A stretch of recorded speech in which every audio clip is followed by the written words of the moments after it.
বিসমিল্লাহির রহমানির রহিম। আসসালামু আলাইকুম। ইসলামী প্রজাতন্ত্র ইরানের বিশ্ব কার্যক্রমের বাংলা অনুষ্ঠানে আপনাদের স্বাগত জানাচ্ছি। এখন শুনবেন সূরা আলে ইমরানের 1 থেকে 4 নম্বর আয়াতের তেলাওয়াত ও তরজমা। أعوذ بالله من الشيطان الرجيم. بسم الله الرحمن الرحيم. ألف لام ميم. الله لا إله إلا هو الحي القيوم.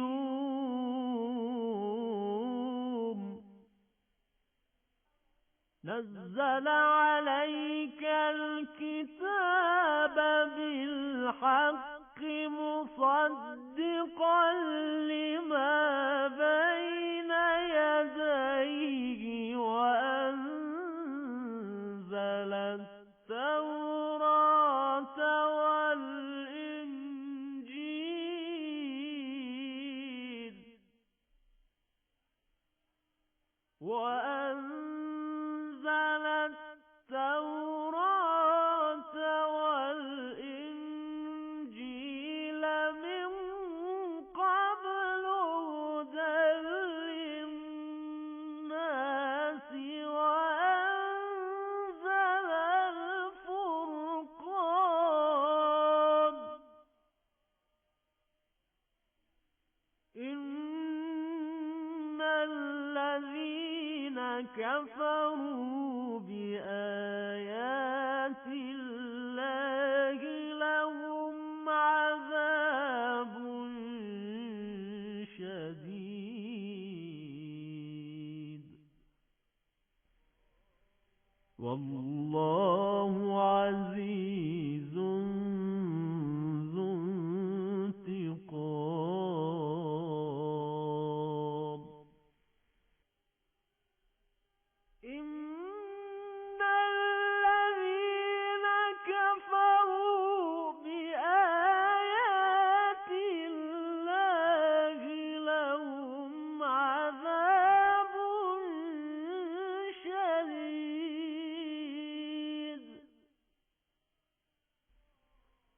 والله عزيز ذو انتقام. صدق الله العلي العظيم. বিসমিল্লাহির রহমানির রহিম। আলিফ লাম মিম। আল্লাহ ছাড়া অন্য কোনো উপাস্য নেই। তিনি চিরঞ্জীব, সবকিছুর ধারক। তিনি আপনার প্রতি কিতাব নাজিল করেছেন সত্যতার সাথে, যা পূর্ববর্তী ঐশী গ্রন্থগুলোকে প্রত্যয়ন করে।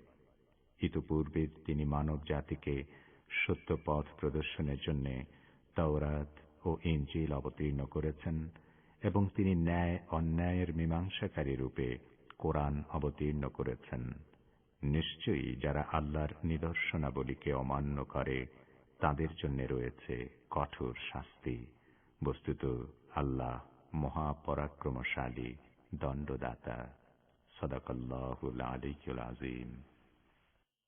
শ্রোতা বন্ধুরা, অর্থসহ পবিত্র কোরআনের তিলাওয়াত শুনলেন। আজ শুক্রবার 26 ফেব্রুয়ারি, 13 ফাল্গুন এবং ফার্সি 8 ইসফান্দ। রেডিও তেহরানের সান্ধ্য অধিবেশনের বাংলা অনুষ্ঠানে আপনাদের সবাইকে স্বাগত জানাচ্ছি। আমি মোহাম্মদ আবু সাইদ। এই অনুষ্ঠান শুনতে পাচ্ছেন বাংলাদেশ ও ভারতে শর্টওয়েভ 31 মিটার ব্যান্ডে 9440 কিলোহার্টজে এবং সৌদি আরবে 31 মিটার ব্যান্ডে শর্টওয়েভ 9870 কিলোহার্টজে। ইন্টারনেটে আমাদের অনুষ্ঠান শুনতে এবং ওয়েবসাইট ভিজিট করতে লগ ইন করুন parstoday.com/bn। আমাদের কাছে ইমেল করার ঠিকানা radiotehran1982@gmail.com বাংলাদেশ সময় রাত 8:30টায় আমাদের সান্ধ্য অধিবেশন এবং রাত 10:30টায় নৈশ অধিবেশন তেহরান স্টুডিও থেকে সরাসরি সম্প্রচার করা হয়। এবারে আজকের অনুষ্ঠান সূচি জানিয়ে দিচ্ছি। শুরুতে থাকছে যথারীতি বিশ্ব সংবাদ। এতে থাকবে ঢাকা ও কলকাতা থেকে আমাদের সংবাদদাতার পাঠানো দুটি রিপোর্ট। এরপর থাকবে সংবাদ বিশ্লেষণমূলক অনুষ্ঠান দৃষ্টিপাত। সিরিয়ায় মার্কিন হামলার কারণ ও তাৎপর্য সম্পর্কে দৃষ্টিপাতের শুরুতেই শুনতে পাবেন একটি সংবাদ ভাষ্য। এদিকে বাংলাদেশের 36% মেয়ে শিশু অনলাইনে যৌন নির্যাতনের শিকার হচ্ছে বলে রিপোর্ট করেছে বেসরকারি সংগঠন আইন ও সালিশ কেন্দ্র। এ সম্পর্কে বিস্তারিত জানাবেন ঢাকা থেকে আব্দুর রহমান খান। দৃষ্টিপাতের পর শুনবেন নবী নন্দিনী হযরত জাইনাব সালামুল্লাহ আলাইহার পবিত্র ওফাত বার্ষিকী উপলক্ষে বিশেষ আলোচনা।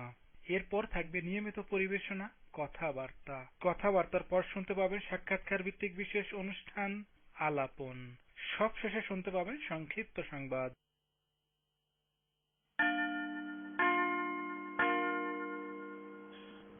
রেডিও তেহরান, শুরু হচ্ছে বিশ্ব সংবাদ।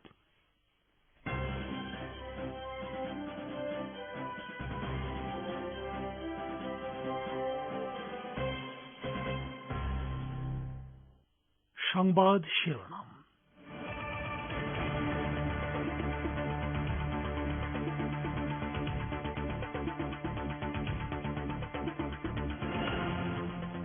আমেরিকার আচরণের জন্য তেহরান পরমাণু সমঝোতা থেকে দূরে সরে গেছে, ইরানি পররাষ্ট্রমন্ত্রীর মন্তব্য। দক্ষিণ কোরিয়ায় আটকে পড়া ইরানি অর্থ আংশিক ছাড়ে সম্মত আমেরিকা, পদ্ধতি ঠিক করতে আলোচনা চলছে। কাশিমপুর কেন্দ্রীয় কারাগারে মারা গেছেন লেখক মুশতাক আহমেদ, প্রতিবাদে ঢাকা বিশ্ববিদ্যালয়ে বিক্ষোভ। এবং পশ্চিমবঙ্গ সহ 4 রাজ্যে বিধানসভা নির্বাচনের সময়সূচি ঘোষণা করেছে ভারতের নির্বাচন কমিশন।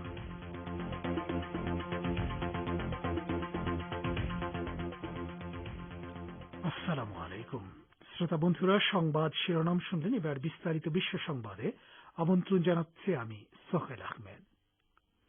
ইসলামী প্রজাতন্ত্র ইরানের পররাষ্ট্রমন্ত্রী মোহাম্মদ জাওয়াদ জারিফ বলেছেন, মার্কিন সরকারের বিভিন্ন কর্মকাণ্ডের কারণে ইরান পরমাণু সমঝোতা বাস্তবায়নের কিছু ধারা স্থগিত করতে বাধ্য হয়েছে।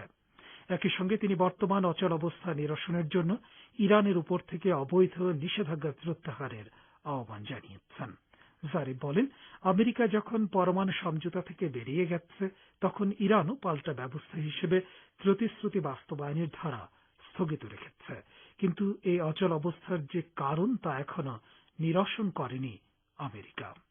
জাওয়াদ জারিফ সুস্পষ্ট করে বলেছেন, পরমাণু সমঝোতা থেকে আমেরিকা বেরিয়ে গেলে ইউরোপের 3 দেশ তাকে অনুসরণ করে নিষেধাজ্ঞা বাস্তবায়নের পথে হেঁটেছে এবং তারা ইরানের সঙ্গে ব্যবসায়িক সম্পর্ক ছিন্ন করেছে। এই অবস্থায় জাওয়াদ জারিফ আমেরিকা এবং ইউরোপের 3 দেশকে পরামর্শ দিয়ে বলেন, পরমাণু সমঝোতা ইস্যুতে যে অচল অবস্থা সৃষ্টি হয়েছে তা নিরসনের জন্য এসব দেশকে কার্যকর ভূমিকা নিতে হবে এবং তেহরানের উপর থেকে নিষেধাজ্ঞা প্রত্যাহার করতে হবে।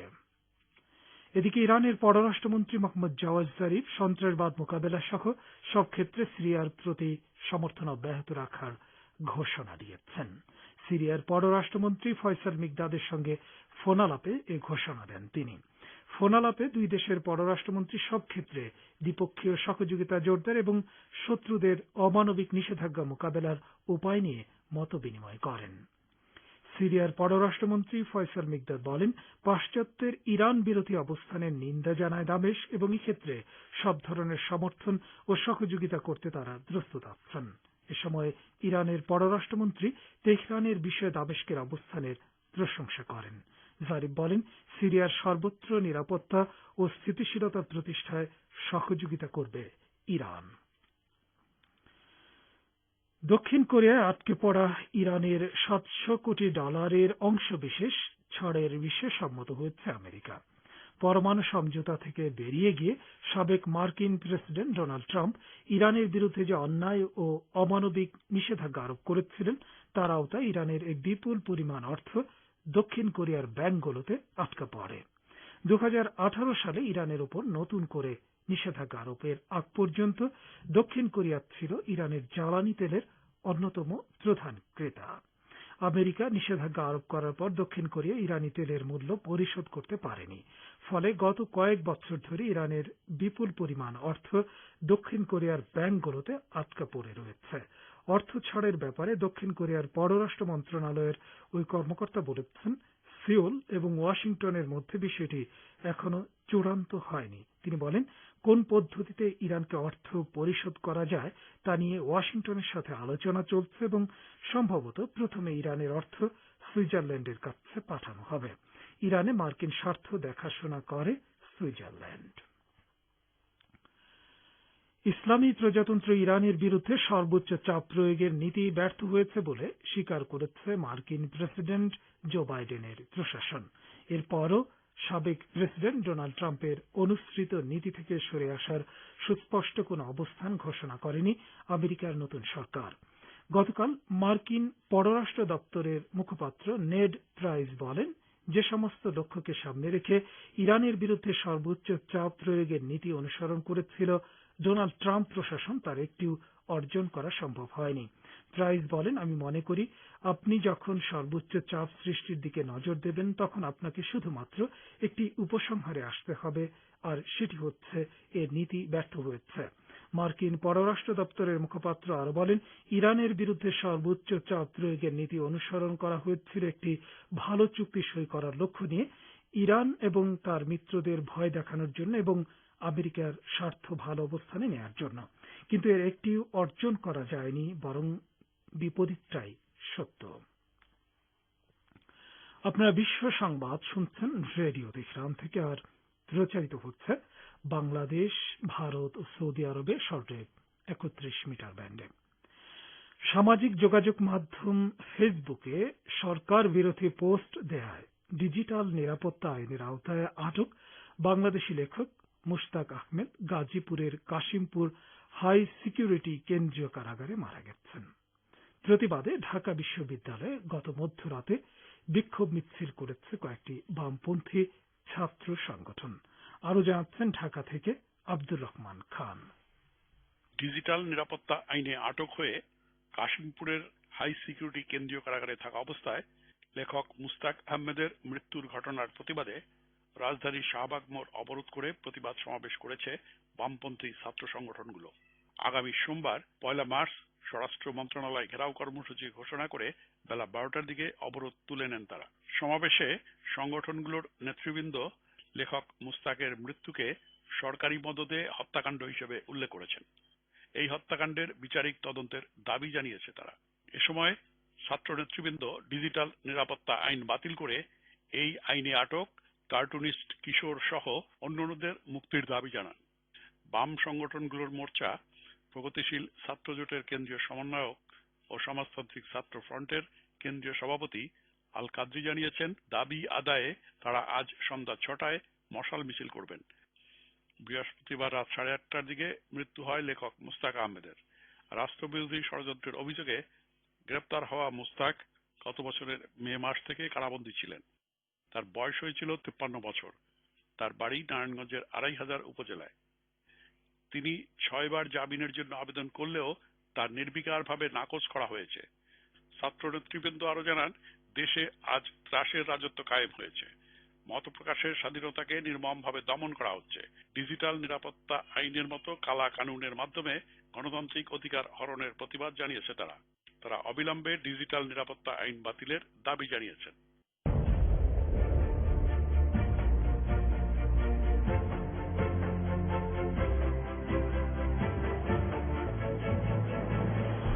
রেডিও তেহরান, খবরের সঙ্গে 24 ঘন্টা। ভিজিট করুন আমাদের ওয়েব পেজ farstoday.com/bn।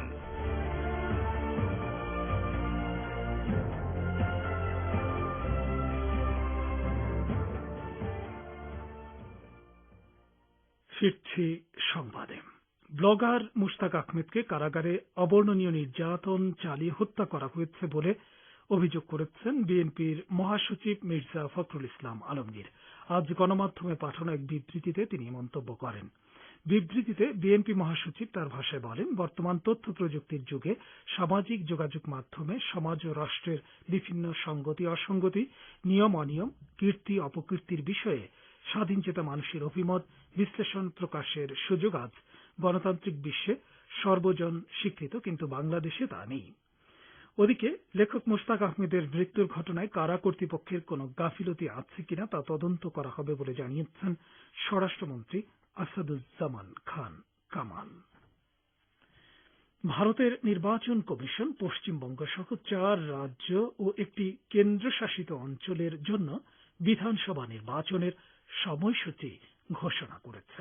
আরো জানাচ্ছেন কলকাতা থেকে আমাদের সংবাদদাতা আব্দুল হাকিম। ভারতের নির্বাচন কমিশন পশ্চিমবঙ্গ সহ 4 রাজ্য ও একটি কেন্দ্রীয় শাসিত অঞ্চলের জন্য বিধানসভা নির্বাচনের সময়সূচি ঘোষণা করেছে। আজ শুক্রবার বিকেলে পশ্চিমবঙ্গ, তামিলনাড়ু, অসম, কেরালা ও কেন্দ্রীয় সরকার শাসিত পুদুচেরিতে বিধানসভা নির্বাচনের সময়সূচি ঘোষণা করেন মুখ্য নির্বাচন কমিশনার সুনীল অরোরা। পশ্চিমবঙ্গে 8 দফায় নির্বাচনের ঘোষণা দেয় আজ সন্ধ্যায় মুখ্যমন্ত্রী মমতা বন্দ্যোপাধ্যায় ক্ষোভ প্রকাশ করেছেন।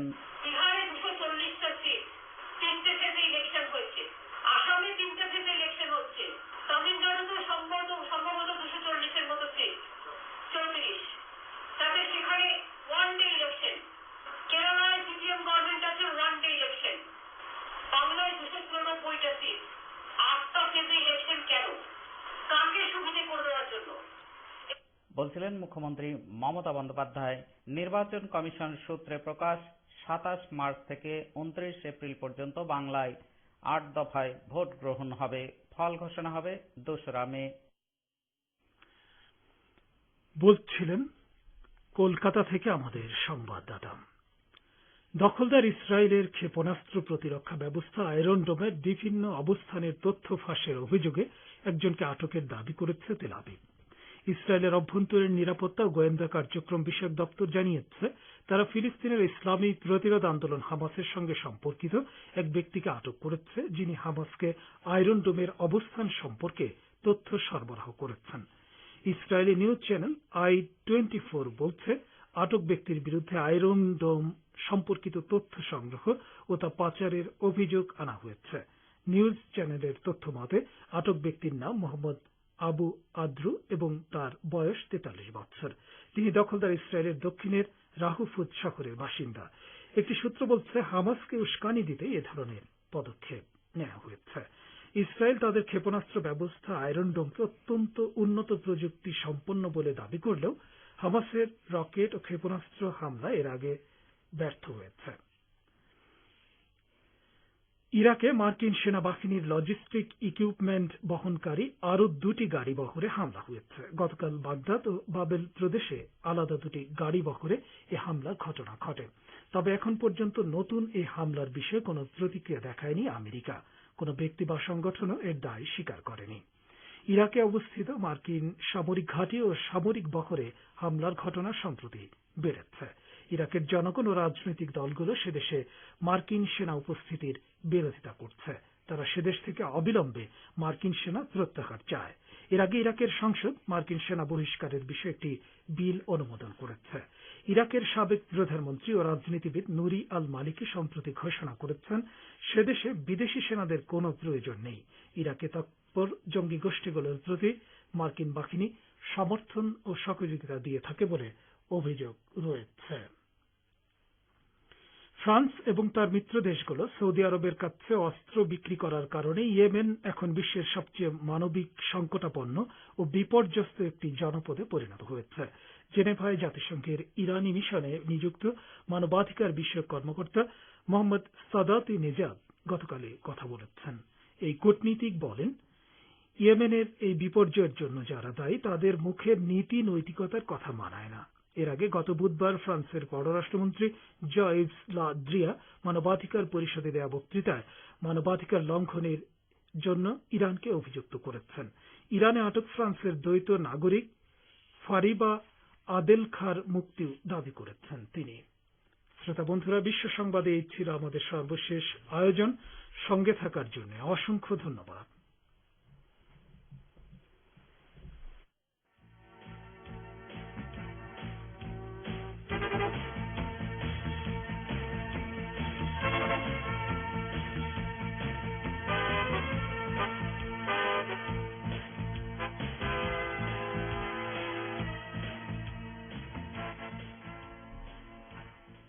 বিশ্ব সংবাদ শুনলেন রেডিও তেহরান থেকে। অনুষ্ঠানের এ পর্যায়ে আপনাদের সঙ্গে যোগ দিচ্ছি আমি গাজী আব্দুর রশিদ। এই অনুষ্ঠান প্রচারিত হচ্ছে বাংলাদেশ, ভারত ও সৌদি আরবে শর্টওয়েভ 31 মিটার ব্যান্ডে। শ্রোতা বন্ধুরা, এবারে আমন্ত্রণ জানাচ্ছি সংবাদ ভাষ্যের অনুষ্ঠান দৃষ্টিপাতে। মার্কিন প্রেসিডেন্ট বাইডেনের নির্দেশে ইরাক সীমান্তবর্তী পূর্ব সিরিয়ায় সন্ত্রাস বিরোধী ইরাকি বাহিনীগুলোর কয়েকটি অবস্থানের উপর বোমাবর্ষণ করেছে মার্কিন বাহিনী। এ হামলার লক্ষ্য ও তাৎপর্য সম্পর্কে আজকে দৃষ্টিপাতের প্রথমেই শুনুন আমাদের ভাষ্যকারের একটি পর্যালোচনা। পড়ে শোনাচ্ছেন আমির হোসেন। মার্কিন প্রতিরক্ষা মন্ত্রণালয় জানিয়েছে, প্রেসিডেন্ট বাইডেনের নির্দেশে ইরাক সীমান্তবর্তী পূর্ব সিরিয়ায় সন্ত্রাসবিরোধী ইরাকি বাহিনীগুলোর কয়েকটি অবস্থানে বোমা ফেলেছে মার্কিন বাহিনী।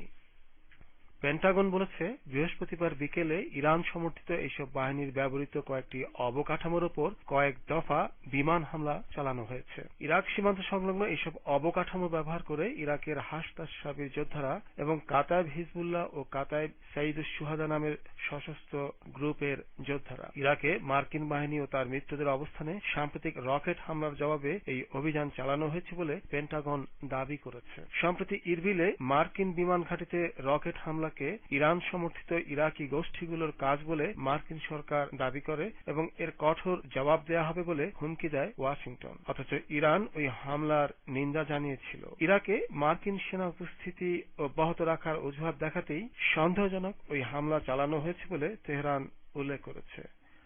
সাম্প্রতিক সময়ে ইরাকে সন্ত্রাসী আইএস গোষ্ঠীর প্রতি মার্কিন সামরিক সহায়তাও বাড়তে দেখা গেছে। গত বছরের জানুয়ারি মাসে ইরাকে মার্কিন হামলায় ইরানের কুদস ব্রিগেডের তৎকালীন প্রধান জেনারেল কাসেম সুলাইমানি ও ইরাকি হাসতাস সাবির উপপ্রধান আবু মাহদি আল মুহান্দিস শহীদ হলে ইরাকি সংসদ সেদেশ থেকে সব মার্কিন সেনা বের করে দেওয়ার আইন পাস করে। কিন্তু ওই আইন উপেক্ষা করে ইরাকে এখনো ২৫০০ মার্কিন সেনা রয়েছে। সিরিয়ার ইরাক সীমান্তবর্তী অঞ্চলে হামলা চালিয়ে জো বাইডেনের মার্কিন সরকার ইহুদিবাদী ইসরায়েলকেও সহায়তা দিতে চাচ্ছে, কারণ ইসরায়েলও প্রায় সিরিয়ার নানা অঞ্চলে হামলা চালাচ্ছে। বাইডেন সরকার ট্রাম্পের নীতির বিরোধী বলে দাবি করলেও বাস্তবে ট্রাম্পের যুদ্ধকামী অশান্তির নীতি অনুসরণ করছে। বাইডেনের সিরিয়া ও ইরাক নীতি থেকে বোঝা যায়, হোয়াইট হাউসে ক্ষমতার কেন্দ্রে ব্যক্তি বদল হলেও মার্কিন হঠকারী পররাষ্ট্রনীতিতে কোনো পরিবর্তন ঘটেনি।